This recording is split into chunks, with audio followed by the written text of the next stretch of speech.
you get an email that says, hey, if this item doesn't fit, that's okay. Can exchange it for a different size. So they know what that problem's going to be. They have preempted it. This is the E-commerce Braintrust, a podcast about building momentum online for established consumer brands. Join our hosts and their expert guests for high-level conversations about e-commerce strategies, trends, and innovations. Access our Braintrust and boost your brand's e-commerce potential.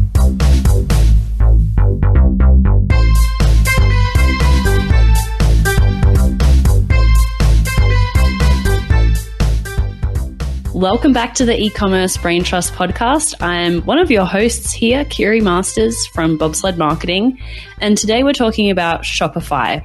Before I introduce our guest for the show today, just a little bit of context about Shopify. I'm sure you've heard of it. It's a very popular e-commerce platform that is self-hosted, and Shopify's really pushed ahead to be second in market share relative to other players like WooCommerce and Magento, with nearly 20,000 websites on the platform. Part of the reason why I think Shopify has become really successful is that they have actually embraced Amazon within the ecosystem, and they have a native integration between Shopify and Amazon FBA, which means you have your Shopify store and you can automatically fulfill orders from your FBA inventory straight out of the gate, which I think is a really good benefit for especially getting smaller brands onto the platform. But they do have a lot of smaller brands, mom and pop shops, people sort of doing something on the side, right through to mid-level companies with their Shopify Plus platform. And I think that they are making big moves into the mid-sized company space as well. So to talk about Shopify and especially what kind of tactics and strategies to implement on Shopify to grow sales and conversions and repeat business, I've got a Shopify expert, Kurt Elster, who is my guest today.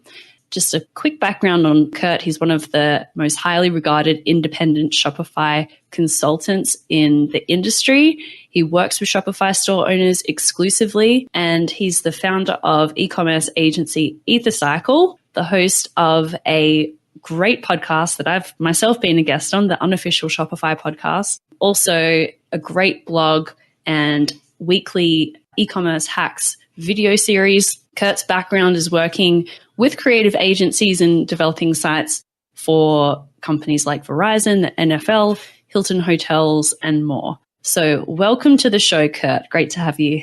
Oh, thank you for having me. And you have reminded, I just made a note to myself, I need to go update my bio. Oh my gosh, it's so outdated. Do you have any more recent things you want to add to that list for our listeners today?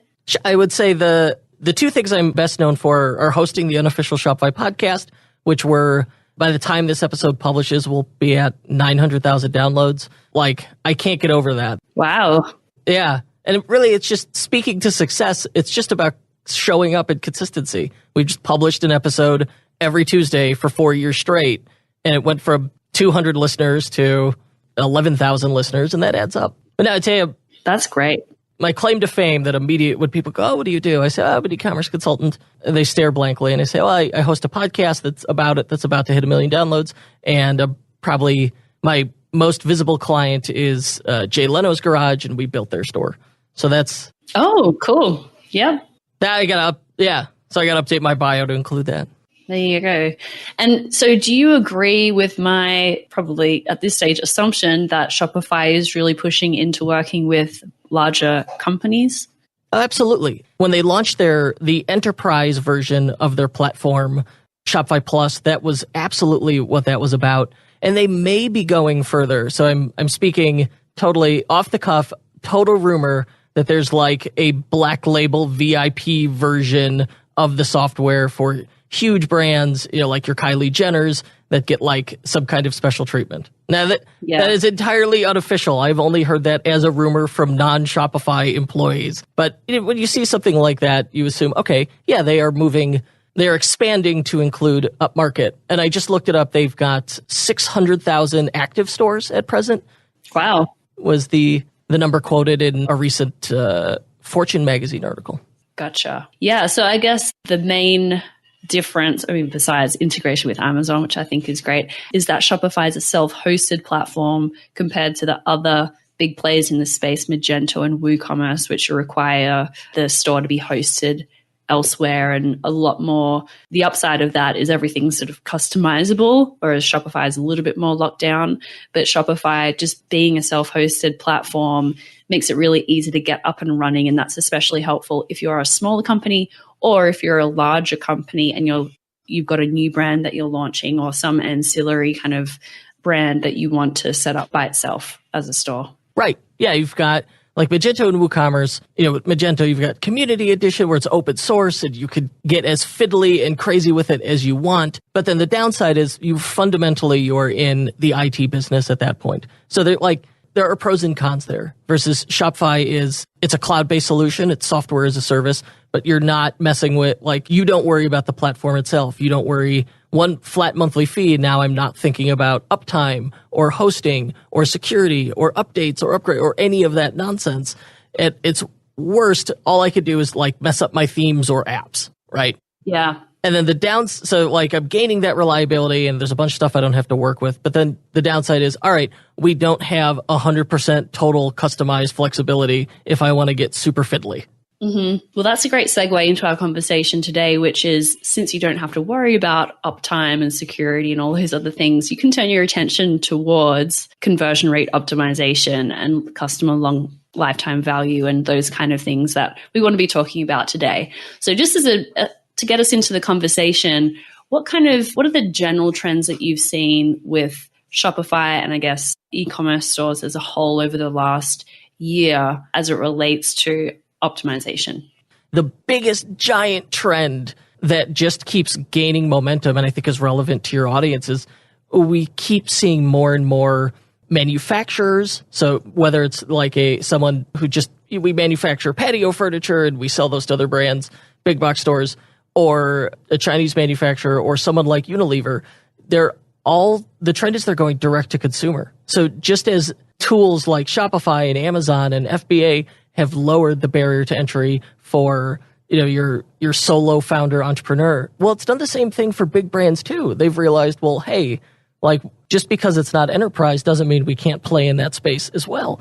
And so that's been interesting to see as a result of those big brands making those direct to consumer push. We're seeing a democratization of tools where there's a trickle down effect almost, where you're seeing things that were previously inaccessible across the space becoming more accessible for everybody. Where it's heuristics tools like heat mapping and exit intent polling and all that good stuff that you could get in an account, with Hotjar. You can access that stuff for free now. There's a free Hotjar plan. So now any team can use those tools to grow their site. So that's been interesting to see, as well as really sophisticated stuff like marketing automation is now accessible by everybody, where email marketing automation is a tremendously powerful way to grow lifetime value, to increase repeat customer purchases, to improve the customer experience, get more referral, et cetera, et cetera.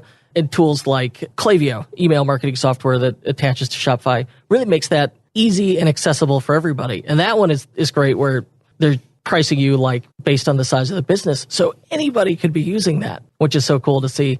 Short answer is, as a trend, big brands and manufacturers going direct to consumer.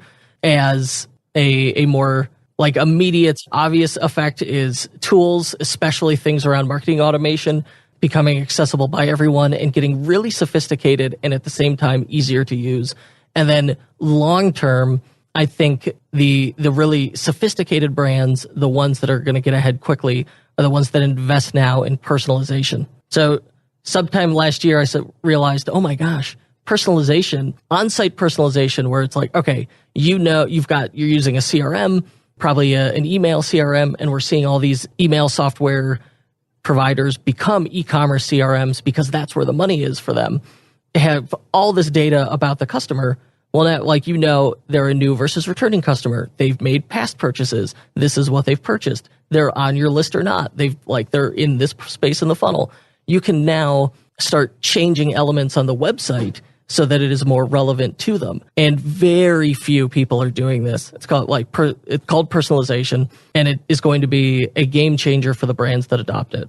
There's my trends report. Excellent. I like it. So just to recap, direct-to-consumer tools and reporting features, which are becoming more available and free, email and personalization. I'd love to talk about particularly the last two, email and personalization, a little bit more throughout our conversation today, because these are two things that are just not at all, you have an Amazon channel, you can't communicate with customers, you don't know who they are, and you can't personalize right pretty much anything on the site. So this is a huge opportunity that brands have to play around with on their own channel, because, if you're talking about brick and mortar retail, there's not a whole lot you can do there either. You don't know who those customers are too. So this is basically the only channel where you can actually learn a ton about who's visiting your site, the profiles of those shoppers, but then also bring it down to the individual shopper level as well.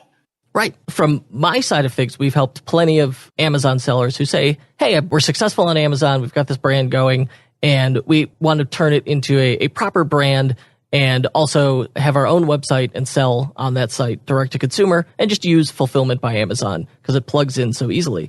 We've assisted them with that.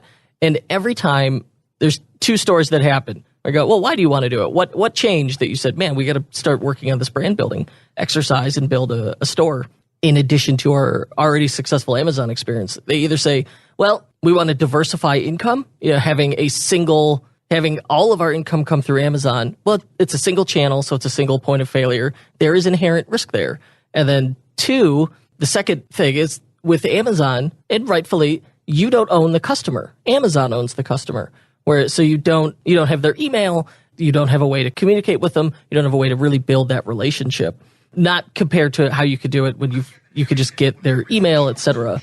From the opposite end of the question, what are some of the mistakes that you see brands make with their Shopify channel? Sure. So there's the big advantage with Amazon is delivering the traffic to the customers, and really they're delivering a very qualified kind of traffic, because if I'm on Amazon, there's clear buyer intent there. Rarely am I on Amazon because I want to get the news, right? I'm there because I'm researching a purchase or making a purchase, one of those two things. And that, if your only experience is working on marketplaces as a marketer, that could be a tough switch mentally when you move to having your own site. So now, the relationship radically changes. See, if I'm on Amazon, I already trust Amazon. Whereas if, a regular Shopify store, if I land on the store for the first time and I've never heard of the brand, it is not that much different than a stranger in a parking lot going, hey, you want to buy some t-shirts out of my trunk? Just give me your credit card. You don't necessarily want to give up that personal info. So now you need to, and you don't know the return policy. Everyone knows with Amazon, I've got this incredibly easy returns process. And the social proof of all these reviews. So number one, we need to start replicating those things in the customer experience on your site. We need to do everything we can to have a polished and professional experience to build trust, make it clear, hey, you could pay with whatever payment method you want. And there's where you can get an advantage over Amazon. You can add accelerated payment methods like Apple Pay and Google Pay quite easily. Or you can even add Amazon Pay to the site since they already trust that. In e-commerce, there are no gods but shipping. And that's one of Amazon's great advantages, is the tremendous speed with which they fulfill orders. So, we need to communicate, make clear expectations around that. Say, hey, you're going to get this by X date. And so that's our base levels. We need to be on Amazon's level and replicate that experience.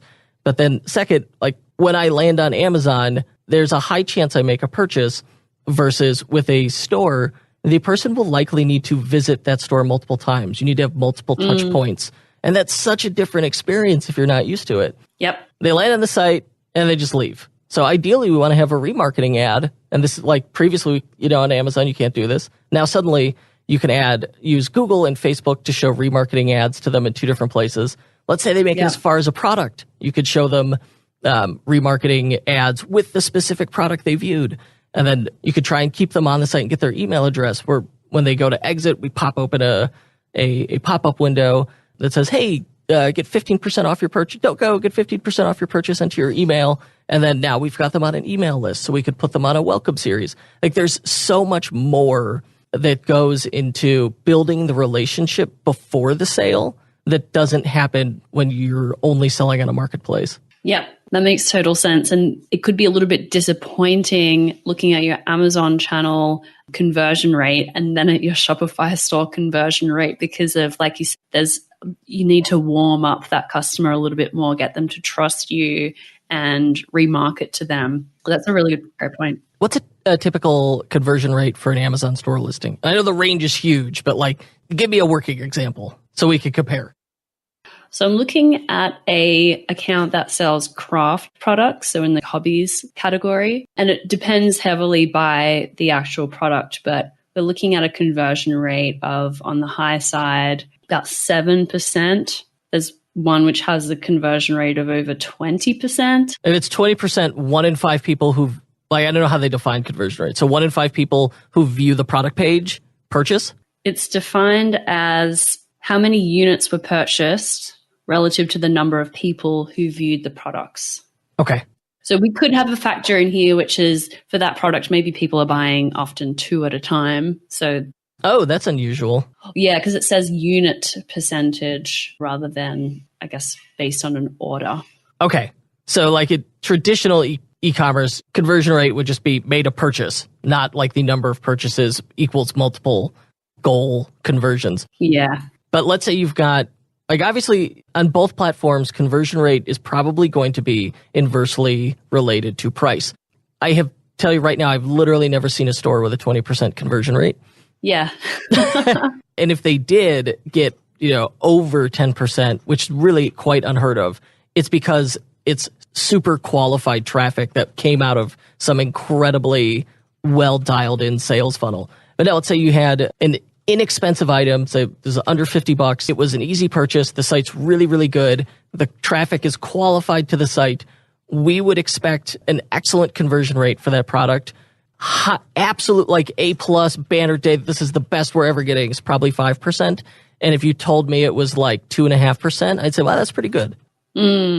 Yeah, that's really helpful context because that's very, very different to what we see on Amazon. Like you said, there's the trust factor. There's the fact that they have my credit card details. I don't have to enter that in. They have my shipping address. I don't have to enter that in. And so people just, if they find something that they want on Amazon, it's just so easy to purchase that. I don't think about how trustworthy the store is or anything like that. And one other thing just to throw in there, we've seen with our clients is they might have a great ad campaign that's running on Facebook or an influencer campaign or PR or any kind of marketing channel that actually leads back directly to their e-com store because that's where they prefer to make the sale ultimately. They get the customer information, potentially better margins, all that stuff.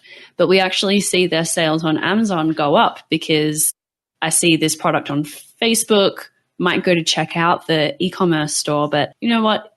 I'd rather buy it on Amazon for all those reasons I mentioned. Ease of, payment, they have my address, trustworthiness, and everything like that. So even that's why I think that it's not helpful to really look at channels like your e-com store and brick and mortar retail and Amazon in pure isolation because we see so much of the research and consideration phase of the buying journey happening in different channels to where the product is actually purchased. Yeah, it's tough to view it. It's dangerous to view it as each channel as being in a silo because it isn't the case. Like, people aren't stupid. They're going to go look the item up on Amazon and go, all right, well, how many reviews does this have? Because consumers are getting more and more sophisticated and they know, okay, the reviews on a site, the chances are the merchant has total control over editing those reviews. Like you go and it's interesting how you go on like someone's e-commerce site and suddenly everything has a product review rating of 4 or better versus when you head to Amazon, you get like a much more nuanced and varied reviews. And if you find a product that's like 4+ stars, that means it's extraordinary. Yes, that's a great point. You can pick and choose reviews on your own site, essentially. I think a lot of shoppers are aware of that. The more sophisticated merchants will go, oh, people know that, so to make it look real, we got to leave a couple bad ones in there. So then there's like one 1-star review, and then like a couple, the 4 stars all make it, and then like a few 3 stars. And they're like, Right. who are you fooling? Like, if you're getting these bad reviews, treat those as opportunities for improvement. Like, these are support tickets is how you should review a negative review. Reach out to the person, fix the situation, and go, all right, can we fix that? And that's where, going back, it oftentimes marketing automation, like email lifecycle marketing, is a good way to do that. I would love to hear a bit more about lifecycle automation, because that's something that is very unique to that channel. Sure. So if I make a purchase on Amazon, my item shows up 48 hours later in an ideal world. That's very cool. And I have total faith that it's going to happen. Now it shows up, and then maybe there's some common problem with it. There's something people need to know about it. And there's that excitement as soon as they've made the purchase that then kind of turns into anxiety of, well, when's my item getting here? Is it going to show up? Email is the best way to work around that. So they make the purchase, and then you can immediately send them a personal thank you in addition to their receipt email. So ideally, I want we could segment people who made a first-time purchase from the store. They can get a personalized email that says, hey, I'm the founder or the owner or the brand manager, and I'm so happy you made a purchase today. Let us know if you have any questions. And then the reply can go to a support ticketing software. And they can get an email, their order confirmation email. And then at the end of it, it can include a coupon and some suggested items. So now we're going to add customer lifetime value in there. And then the next day, we could send them another email that says, hey, your item's on its way, and here's what you need to know about it. So as a great example, recycledfirefighter.com is a gentleman who does a tremendous volume of sales selling wallets primarily made out of recycled fire hose. And depending on which product you purchase, you'll get, as it's on its way, you'll get an email in that time that says, hey, your item's on its way, but in the meantime, I wanted to tell you about it. And then it goes to a page, an interior page on that website specific to the product, where maybe it's got a video in which the designer walks you through, hey, this is why this was made this way. This is how the best way to use it. And then, a text description of the same thing. So now they've got the product, and when they receive it, they're prepared for it. They know how to use it. They know the best way to put it to use, and they've got that story in their head. So now that's a word of mouth opportunity in the making, as when the next time someone goes, oh, that's a neat wallet, they go, oh yeah, it's made by this guy, Jake Starr, and this is made out of recycled fire, and they know the whole story because they were in that time, they're excited about it. That's when they're most likely to read about the product. Or maybe you're selling apparel. Biggest objection there is going to be, well, it doesn't fit, or I washed it wrong. Well, you do exactly the same thing where you preempt it. I think outdoorvoices.com does this. You get an email that says, hey, if this item doesn't fit, that's okay. And this is before you've even received it. They go, here's how you can exchange it for a different size. So they know what that problem's going to be. They have preempted it. That's really interesting. That's a great one. Do you have any examples of stores that are doing that life cycle automation really well? You mentioned the Wallet Company and Outdoor Voices. Yeah, those two for sure, for just a small brand, a single entrepreneur, recycled firefighter, just incredible. Outdoor Voices does an incredible job with their emails. Oh, Chubbies.com is the one that always comes to mind. Oh my gosh, they are so good at it. They take it a step further. Their copywriters are often, they're stand-up comedians or, people doing improv. And those are the people, it's very clear their voice, it's funny. But that gets you away from that stilted copywriting you often see in marketing or business emails. That's great. Yeah, I really love that. One other thing that you mentioned, which is really unique, is personalization. Can we talk a bit more about personalization and how that's being used on Shopify? So when you land on Amazon, you're on the homepage, you're logged in, it knows who you are, it knows your past purchases, it knows what you viewed. It's always going to show you that stuff, right? It's not just they're selling literally everything at this point. So, it's not just here's our best sellers for the entire world, or here's just random crap from the Amazon catalog. No, it's going to be tailored to you based on your purchases. So in Shopify with personalization, number one, it can happen via email. So that the example I used where, all right, you're going to get an email about how that product was designed. Well, that's personalization, that's segmentation. And email makes that really easy now. A lot of even MailChimp will do this stuff now. But on-site personalization is the next big opportunity. And I know from talking with the Klaviyo people, it's coming down the road as a feature, but start simple. So we could segment people between you're a new versus returning visitor, you've made a purchase, or you've not made a purchase, or you've made multiple purchases. So already those are our basic segments.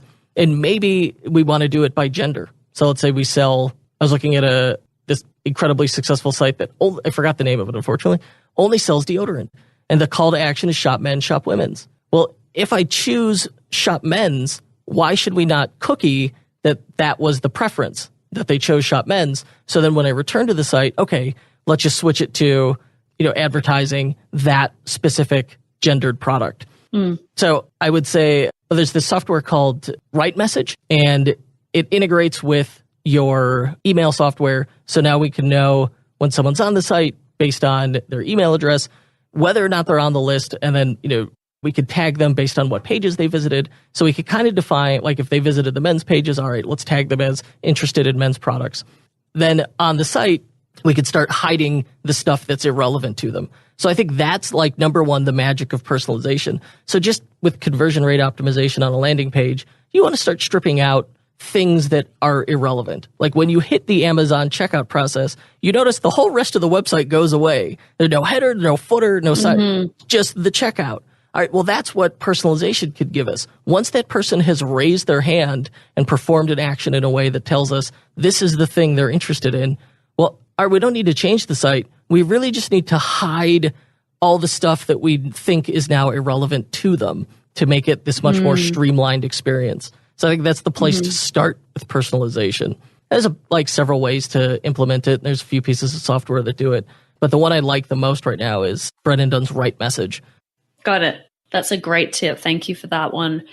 We've talked a lot about emails and life cycle automation, a little bit about personalization as well. And start small seems to be some good advice because there's obviously so many different ways that you can segment customer buying behavior and demographics and preferences and things like that. To start really simple, like you said, but just wrapping up, anything else that you want to leave listeners with today as they're thinking about improving their conversion rates and traffic quality and things like that? Sure.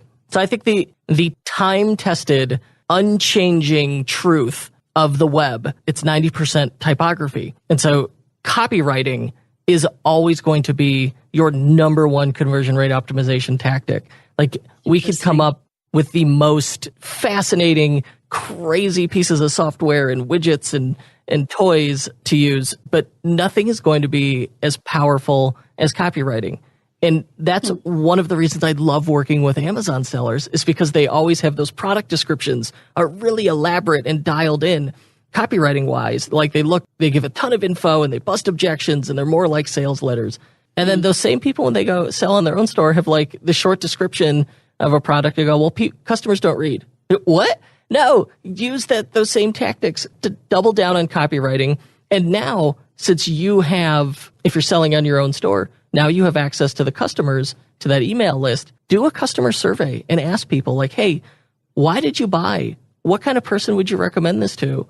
What was your concern before you bought? Those 3 questions alone, now I know how they see themselves, what the benefit of the product is, and what the most common objections are. And then use that to update your messaging, add a tagline to your site so people could quickly orient themselves as this is the broad benefit. Rewrite your headlines, your calls to action, bust those objections in your product descriptions, or even use language straight out of the survey in your Facebook ads headlines. Nothing has ever consistently performed as well for us as copywriting and basing on those customer development surveys. That is such good advice. I really love that. I probably would have been one of those people who'd suggest invest in visual content, like great product photos and lifestyle photos and videos becoming huge. Even on Amazon, they finally opened that up and they're doing more and more video. And you do need all that stuff. Yeah. Yeah. The copy is really important, especially with higher consideration purchases where people do have questions and they're wondering about fitment and that, are these ingredients organic? And, that people have questions like that, which you can't necessarily answer in an image or in a really short demo video.